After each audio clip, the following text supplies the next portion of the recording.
जी viewers, जैसा कि आप जानते हैं गर्मियों का मौसम है और गर्मियों की सीरीज़ हमने शुरू की हुई है कि बर्ड्स को कैसे बचाना है। तो आज का जो टॉपिक है वो ये है कि हमारा जो शेड है या यहाँ बर्ड्स रूम है जहाँ भी हमने बर्ड्स रखे हुए हैं उसमें वेंटिलेशन का इंतज़ाम सही होना चाहिए। यानी कि उस पर खिड़की एक साइड पे और दूसरी साइड पे अपोजिट साइड पे भी खिड़की होनी चाहिए ताकि हवा का क्रॉस उसमें होता रहे और बर्ड्स गर्मी या तपश की वजह से एक्सपायर ना हो जाए।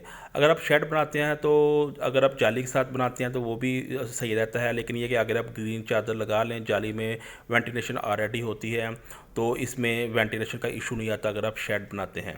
लेकिन अगर आप बर्ड्स रूम होता है तो बर्ड्स रूम पे आप खिड़कियाँ इस अंदाज से रखें कि उनका वेंटिलेशन हो, उनका हवा का क्रॉस आना जाना हो। और अगर आप रूम बनाते हैं या शेड बनाते हैं उसके लिए ज़रूरी है कि आप कूलर भी लगाएं गर्मियों के मौसम में, खासकर मई जून के मौसम में, जुलाई के मौसम में। तो जब भी आप कूलर लगाएं, कूलर पूरा आप लगाएं जिसके आगे जाली हो ताकि बर्ड्स अगर केजेस से बाहर भी निकल आए तो वो एक्सपायर ना हो कूलर से टकरा कर। कूलर से ये होता है कि टेम्परेचर मेंटेन रहता है। कुछ जैसे मई जून जुलाई का महीने पे बहुत ज़्यादा तपश होती है तो कूलर लगाने से इसका टेम्परेचर भी मेंटेन रहता है।